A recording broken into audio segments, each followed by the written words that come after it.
देखिए, मैं अभी एनसीपी की प्रवक्ता ने कहा कि हम चाय पिए, कॉफी पिए, हम सब आपस में बैठे, हमें क्या है। मैंने तो शुरू से कहा हमें कोई आपत्ति नहीं है, आप चाय भी पीजिए, कॉफी भी पीजिए, मगर चाय और कॉफी पी लेने से अगर चुनाव जीता जा सकता था तो बताइए 100 कप चाय अभी हम लोग सब पी लेते हैं बैठ के यहाँ पर।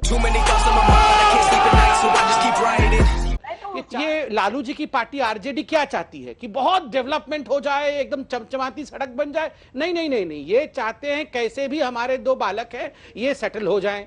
आप बताइए ये शिवसेना क्या चाहती है? शिवसेना क्या चाहती है कि एकदम भारतवर्ष सोने की चिड़िया बन जाए? ऐसा नहीं है। किस प्रकार से आदित्य जी को सेटल कर देना है, भविष्य में इनकी नेतागिरी चलती रहे उसकी चिंता करनी है। जेब में था चिल्लर, साथ वाले किल्लर, काम करे आप पीजिए, हमारा अधिकार है, आप चाय पीजिए, तय करेंगे हाँ, कि हमारा बिल्कुल प्राइम बिल्कुल मिनिस्टर, बिल्कुल देश का तय प्राइम करिए। मिनिस्टर किस तरह से होना चाहिए, कौन होना चाहिए, हाँ, जिसकी हाँ, क्या बिल्कुल, कुव्वत है, जिसकी कैपेसिटी बिल्कुल क्या है, तय वो हम करिए। लोग लेकिन तय ये तो करेंगे जनता बैठ के। तय करती है ना हम कोई विद्या जी, डिक्टेटर नहीं है। वोटों के जरिए जनता तय करती है ना कि प्रधानमंत्री देश का कौन होगा। नहीं नहीं, सुनिए ना विद्या चौहान जी, ठीक है संजय शर्मा जी, मैं आपके पास, ये तो जनता तय करती है ना, जब वोट उस हिसाब से मिलेंगे नहीं, जब वोट उस हिसाब से मिलेंगे नहीं।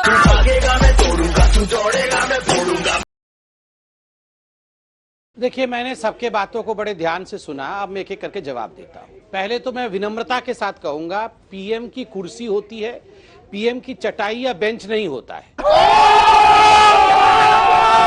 मतलब कुर्सी में एक ही आदमी बैठ सकता है, ऐसा नहीं है कि ममता जी भी बैठेंगी, मायावती जी भी बैठेंगी, राहुल जी भी बैठेंगे, उद्धव जी भी बैठेंगे, शरद जी भी बैठेंगे, ऐसा कोई बेंच नहीं है, कुर्सी ही होती है। इनको चुनना पड़ेगा, हमने कोई रोक नहीं लगाई है। आप राहुल जी को चुन लीजिए, या मायावती जी को चुन लीजिए, या ममता जी को चुन लीजिए, आप उद्धव जी को चुन लीजिए, ये हमने कोई रोक नहीं लगाया है कि आप नहीं, आप चुनिए, कोई चटाई नहीं बिछाया कि सब आके बैठ जाएंगे। दूसरी बात, आपने कहा कि मोदी जी पसंद नहीं है हमें। मोदी जी कब पसंद थे आपको? 2012 में पसंद थे मोदी जी, 2013 में पसंद थे मोदी जी, जब पीएम नहीं थे तब भी पसंद नहीं थे।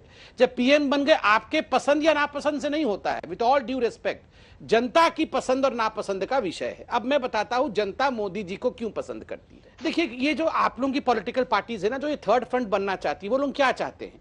क्या ये जो समाजवादी पार्टी है ये क्या चाहती है कि स्वर्णिम इंडिया बन जाए? नहीं नहीं, ऐसा नहीं चाहती है। वो चाहती है कैसे भी ये जो यादव परिवार है ये आगे बढ़ता रहे। ये लालू जी की पार्टी आरजेडी क्या चाहती है कि बहुत डेवलपमेंट हो जाए, एकदम चमचमाती सड़क बन जाए। नहीं नहीं नहीं नहीं, ये चाहते हैं कैसे भी हमारे 2 बालक हैं ये सेटल हो जाएं।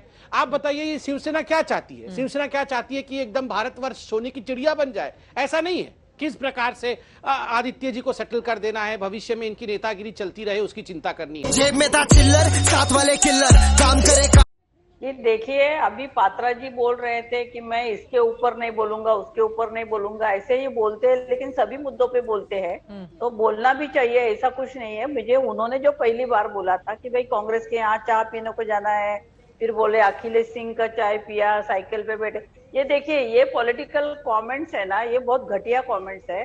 देखो हम लोग जो है ना, हम लोग सब देश भर के सब एकत्रित होके हम लोग चाय पिए या कॉफी पिए, ये हमारा प्रश्न है ना।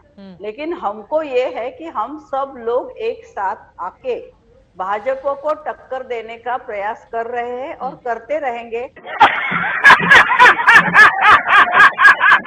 और ममता तो क्रिएट होने दीजिए। लोग ममता बनर्जी का, पवार साहब का हम लोग अभिनंदन करते हैं कि बंगाल में और महाराष्ट्र में फिर से उन्होंने भाजपा की सत्ता आना नहीं चाहिए, इसलिए उन्होंने जो शरद पवार जी भी रेस में हैं प्रधानमंत्री बनने के।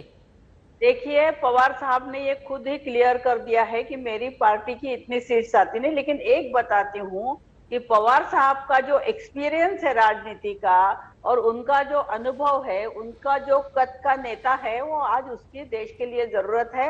अभी प्रधानमंत्री कौन बनना है वो तो समय ही तय करेगा, ठीक है, वो ना ही कोई बता सकता है। लेकिन इतना जरूर है कि 2024 की लड़ाई बहुत ये होगी और भाजपा को जो पहले समर्थन मिलता था वो लोगों का, आम आदमी का समर्थन लोगों नहीं का है। समर्थन संबित पात्रा जी आपको नहीं मिलेगा, ये एनसीपी का कहना है। और ये भी कहना है कि देखिए चाहे पेट्रोल महाराष्ट्र और हो डीजल या फिर के बंगाल हो, भाव वहां पर और बीजेपी की महंगाई, सरकार नहीं बनने दी गई है। लोग ठीक है इससे मैडम, परेशान हो गए कि भाजपा चुनाव के पहले जवाब ले लेते हैं। अगर डीजल के शांत हो दामों जाए पर मैडम, बोलती तो मैं थी, बात कर लूं। लेकिन आज ये ठीक, पेट्रोल ठीक। डीजल के दामों पे अब सुन चुपचाप लीजिए। बैठे हैं। हाँ। ना ही स्मृति ईरानी कुछ ठीक, बोलती ठीक, है, ठीक। ना ही जावड़ेकर जी कुछ बोलते ठीक हैं। है। पेट्रोल आप डीजल जवाब के ले लेते चित्रा हैं। जी हो गया हो ठीक तो है, मैं अब बात जवाब कर ले लेते लूं। हैं। बोलिए संबित पात्रा जी। देखिए, मैं अभी एनसीपी की प्रवक्ता ने कहा कि हम चाय पिए, कॉफी पिए, हम सब आपस में बैठे, हमें क्या है। मैंने तो शुरू से कहा हमें कोई आपत्ति नहीं है, आप चाय भी पीजिए, कॉफी भी पीजिए,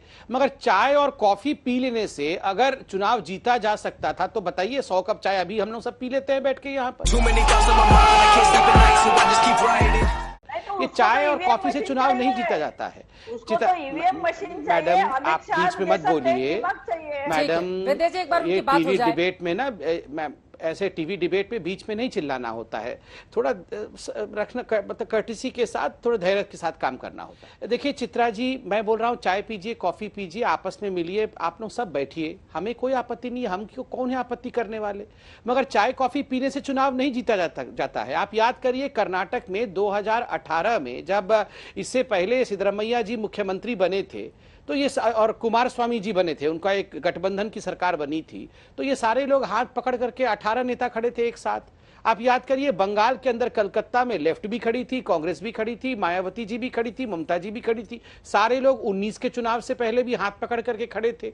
वो फोटो बहुत वायरल हुआ था, हर जगह उस फोटो के ऊपर चर्चा हुई, चाय भी पिया था साथ में। क्या हो गया, 2019 के चुनाव में साथ में नहीं लड़े ये लोग।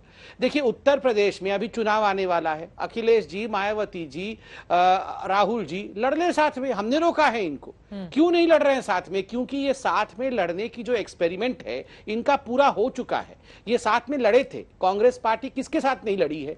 कांग्रेस पार्टी अखिलेश जी के साथ लड़ी है, कांग्रेस पार्टी मायावती जी के साथ लड़ी है, कांग्रेस पार्टी लालू जी के साथ लड़ी है। ये सब कुछ परमुटेशन, कॉम्बिनेशन बैठाने के बाद इनको मालूम पड़ा है कि कुछ होने वाला नहीं है। मैं फिर भी बोलता हूं, ये आपका विषय है, आप डिक्लेयर कर दीजिए ममता बनर्जी को कि मुख्य चीफ प्राइम मिनिस्टर की कैंडिडेट ममता बनर्जी होगी और लड़िए मोदी जी के खिलाफ। या तो आप डिक्लेयर कर दीजिए शरद पवार होंगे, और देखिए संजय राउत जी बोल रहे हैं कि उद्धव ठाकरे जी होंगे। हाँ। किसने रोका है उद्धव ठाकरे जी के नाम को डिक्लेयर करने से? आप लोग सब मिलके चाय पे डिक्लेयर कर दीजिए ना, और 24 से मिलके लड़िए।